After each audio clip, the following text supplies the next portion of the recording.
The simple things in life. How great they can be. Ice cream. T-shirts. Refrigerator cooling. Gaming, for me, started in a very simple place. Plants vs. Zombies, a game so charming and simple. I grew up in China, you know, the place where everything is censored, so I didn't get to experience much of Smash with the boys after school, or Mario Kart with the boys on the weekend. Most of my gaming revolved around an iPhone and a Windows XP. On the iPhone, I only remember playing 2 games, Plants vs. Zombies and Infinity Blade. Now this video is about the Windows XP. I didn't really know much about installing games at the time, neither did any of my school friends, but what was extremely popular at the time was these websites. And these websites are what unlocked a whole new world of gaming for me.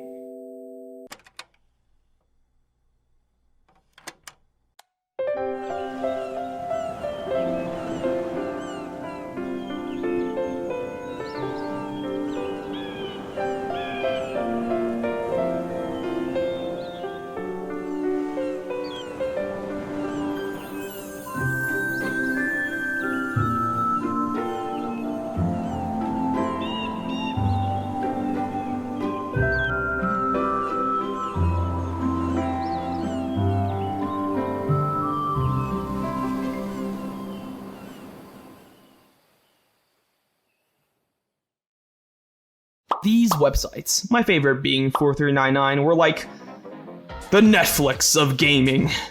Oh dear God. It's a little hard to talk about these games as they are generally blocked in the US due to, security reasons, and Adobe Flash is also getting its plug pulled. But I would like to revisit some videos and see if they spark my memory. This video will be a little bit unorthodox, as I'll be tackling multiple games rather than just one, but I think it's important for the purpose of the video and this series. Now, much like many video streaming platforms, these websites are sprinkled with a plethora of garbage, and because of the loose copyright laws in China, you can see that many of these games seem to be weird fan games. But within the sea of trash, there are a few hidden gems that I've come to a few times. One of them, which I've shown some of my American friends, is Fruit Battles. It's like Smash, but you're all fruits, or vegetables, or lock. What the fuck? The punches feel meaty, and this game is just generally a good time. The projectile spam is super cheesy, but the game is meant to be fun, not competitive. Another hidden gem in here is Food vs. Mice, a game that looks straight up like a Plants vs. Zombies clone, but expands on the formula by introducing so many unique foods, so many levels that are all exciting and different, and the art style is also just incredibly charming. Now this game does have a leveling system, kind of like the later iterations of Plants vs. Zombies 2. However, when I played it as a kid, I never felt it was unfair, and always just enjoyed the game. The final subversive masterpiece is this series of 6 games called Fantasy Journey to the West.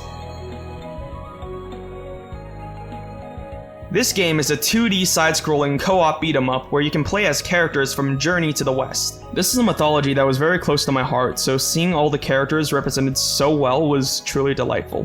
All of the characters felt different, each sporting a wonderful cast of abilities. The game's art style is also very charming and the music is wonderful. The game also has RPG systems in which grinding bosses have very low chances of dropping insanely awesome loot. You can also buy upgrades at the shop. The game can get quite tough, but overcoming that challenge was always a joy. Now, these are just some honorable mentions. These were the appetizers before we got to the main course, the main 3 games that I've dedicated so much of my youth playing.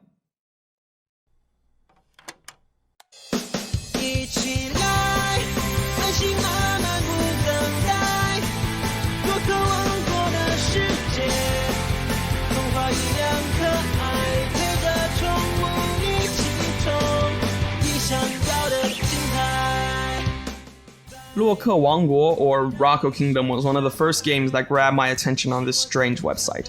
And it wasn't just me. This game is extremely popular in China. Just imagine Pokemon and you'll have a sense of the popularity of this game. And speaking of Pokemon, that's pretty much what this game is. A turn-based RPG where you capture elves? Wow, that's a pretty bad translation. Okay, let's just call them creatures. So anyways, you capture these creatures and pit them against each other in battle. The idea doesn't seem super original, which it isn't, but the execution of this is what makes it special. It is an MMO, so you will encounter other players while on your adventures. This adds a lot to the game as it leaves room for raid bosses and community goals. The character designs for the creatures are just also delightful, and the soundtrack fits with the setting very well.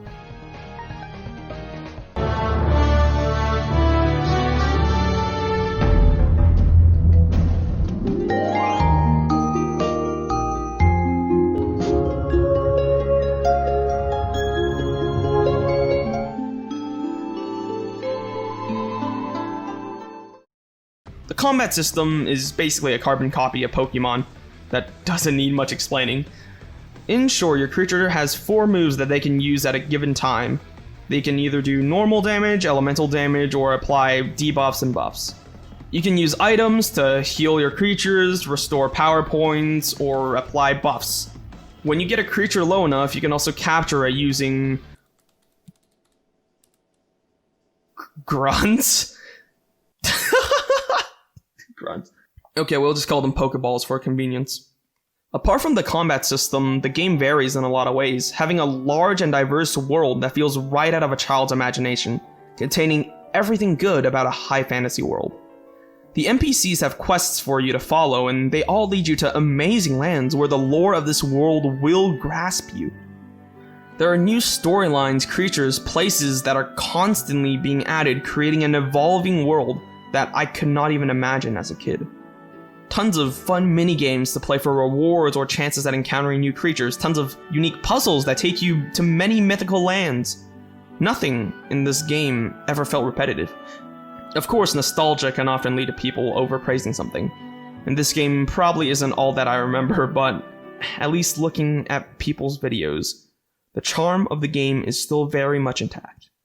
Nothing felt foreign, and even though it's been so long, so much still feels like home. There are a few weird systems in play in this game that might feel absurd to Western gamers. For example, the game's servers are shut down when it's nighttime in China. On one hand, it encourages a healthy sleep schedule, but also it makes the game hard to play in any other time zone and you can't just grind all night. The game also weirdly punishes you if you play it for too long in a short amount of time. After an hour, your XP gain will be decreased. After 2 hours, your XP gain will be halved. This can be bypassed by paying a VIP subscription. That also comes with other benefits, but I never bought it and I still enjoy the game. This is a very weird system, but in a weird way, I feel like it embodies the Chinese spirit. No time for AFK farming, you must have high efficiency work. So far, this series has gone on to have 4 movies and an animated TV series. I have to say, these shows truly do take me back. I think this movie was one of the first times I entered a cinema. While researching for this video, I found the theme song for this movie, and nostalgia. Man, it hit hard. I'm glad to say that Rocco Kingdom looks as magnificent as the day I left it, and will forever be a treasured page in my gaming history. Now let's go to space.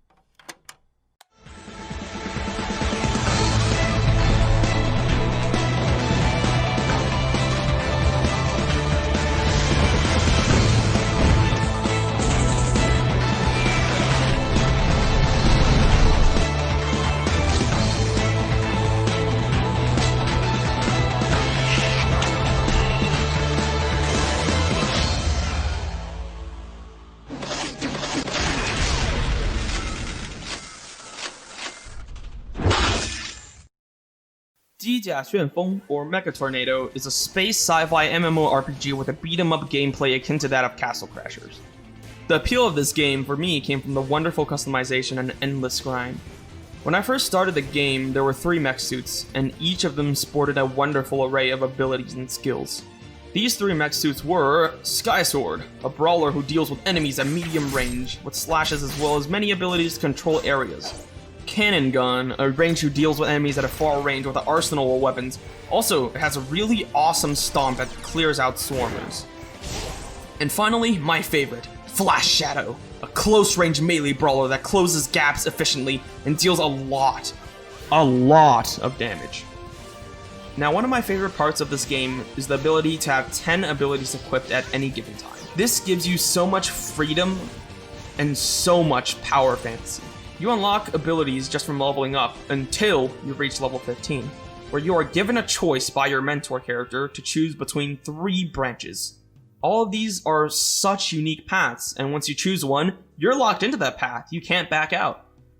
My favorite character has a path that focuses on power and forces and punches, lightning quick slashes with arm blades, this is my personal favorite, or brutal wrestling tactics with claws, one of my best friend in China mained this. You learn such amazing abilities through these paths, and they contribute so much to your power fantasy. Also, your character just looks so badass as it levels up. At level 90, you're presented with a challenge level that, when completed, gives you an ultimate ability that is based on the skill tree you chose to pursue.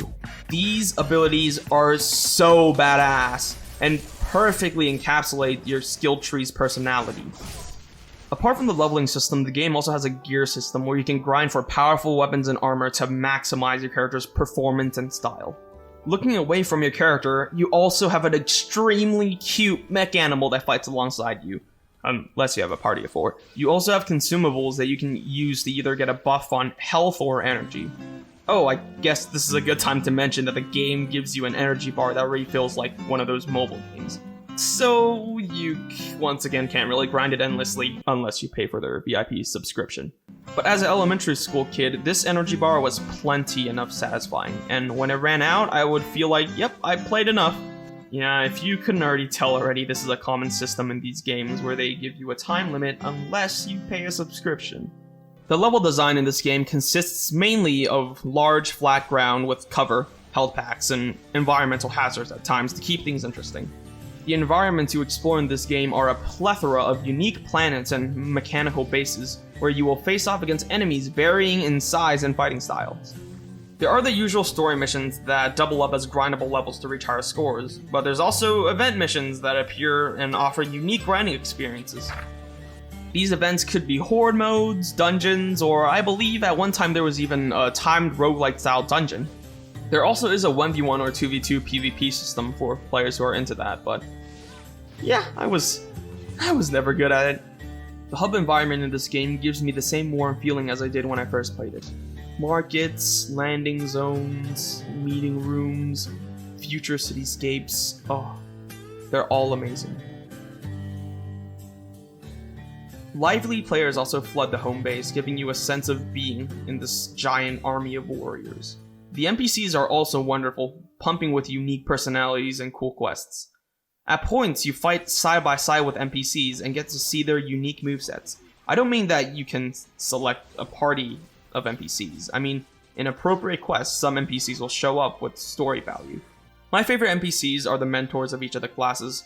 They all sport badass looks, and your interactions with them remind me of the Vanguard characters in Destiny. Except, instead of sitting around and giving you commands, they actually fight alongside you at times, and it's badass! The game was popular enough to spawn an animated series, and when I left off, there were 2 post-release characters in this pink robot with a whip and this orange robot with a spear. From what I can remember, these characters were incredibly awesome to play, but also incredibly broken, and stood far beyond the power levels compared to the extremely balanced main cast. There's also apparently a 6th character added. It's a child in a mech suit. Yeah, I have no idea. However, all things come to an end. On January 14th, 2019, the game, with over 7 million active players, was given up by Tencent. And after 7 years, the game went offline.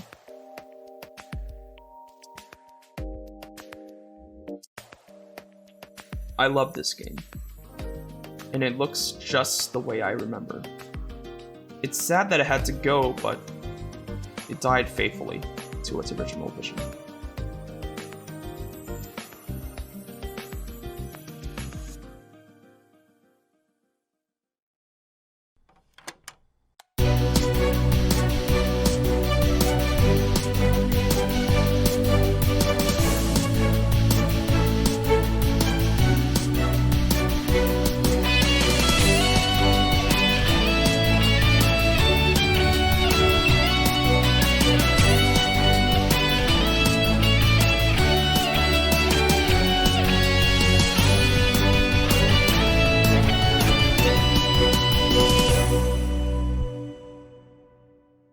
Aoqi传说, or Aoqi Legend, is the third and final game I'll be touching on here, and this game feels quite recent. My first video on my YouTube channel was about this game, and luckily, I actually remember my account to record footage for this game. This game is a strategic fighter with an anime-esque style, and wait for it, yep, inspiration from Pokemon. You called it. The combat system is one of pre-planning and RNG. You can lay out 5 of your characters at once in a variety of different patterns. Your characters have normal attacks and a super attack, which can be unleashed once their meter fills up. The positioning of your units is essential for success. You want to make sure that your characters have good matchups in order to win. There are also statuses that your characters gain by either doing certain attacks, such as invulnerability, deflect, weakness, strengthening, so on and so forth. The characters you can use are quite diverse. They each have an assigned role and element. Elements counter each other, and roles are essential for strategic placement. For example, you would definitely want your tank character to be in the most vulnerable position in any given set, or you might want your glass cannon character to be in the first attacking position to devastate enemies before they can even attack. There are also 2 special roles that have been introduced towards the later bits of my playtime. One of which is the Nemesis character, which does 2 times as much damage to boss types compared to normal enemies. There are also Summoners, which can summon other characters into the fight, breaking the 5 character per battle limit. Honestly, the Summoners are quite busted. In the aspect of elements, apart from the usual elements, which I believe this game has 23, just before I stopped playing, the Ultra elements were introduced. And looking back, that revolutionized everything. Ultra elements can counter each other, and they are also super effective against all regular elements, thus making the original diverse cast of elements obsolete in any endgame content. Your characters have a power stat that can be improved in a variety of ways.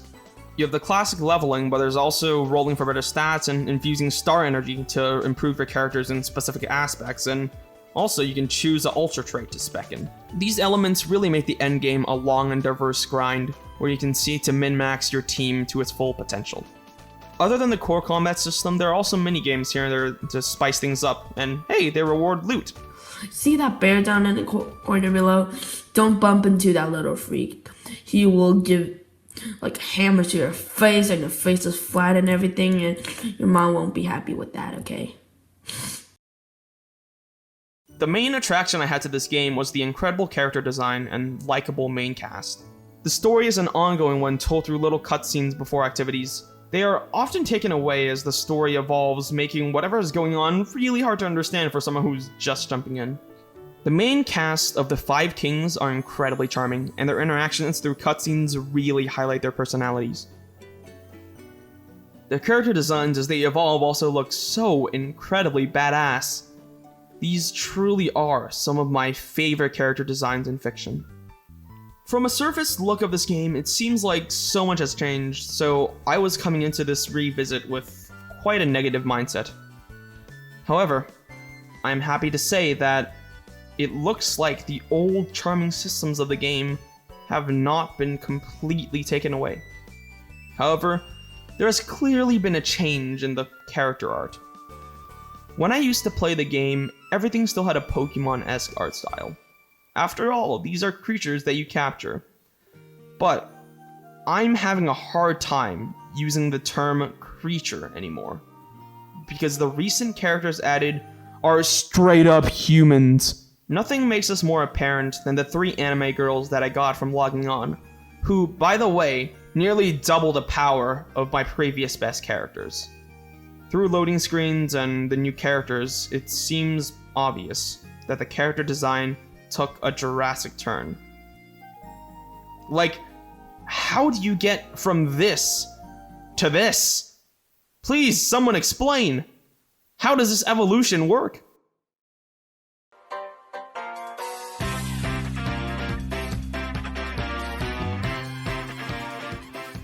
I think the game has possibly had a shift in audience from younger kids to teens. Nothing seems to make this more apparent than the new choice for a more dimensionally human avatar, which just screams teenager, whereas the previous avatar was way more cartoonish. In short, this went from a Nickelodeon cartoon to a shoujo anime.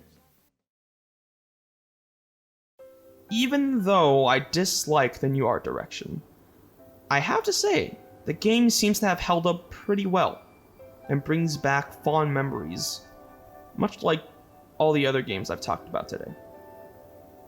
The game never had a TV show or a movie, mainly because I think the plot was all over the place and even the writers had no idea what was going on, but nevertheless, I love this game.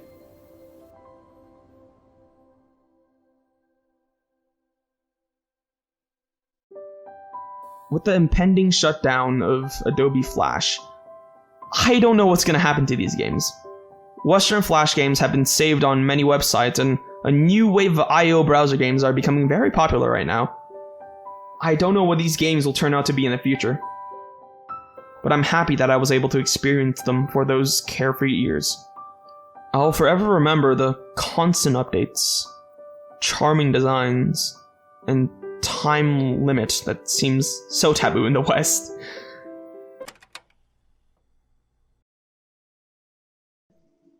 Thank you. I'm glad that our paths have crossed.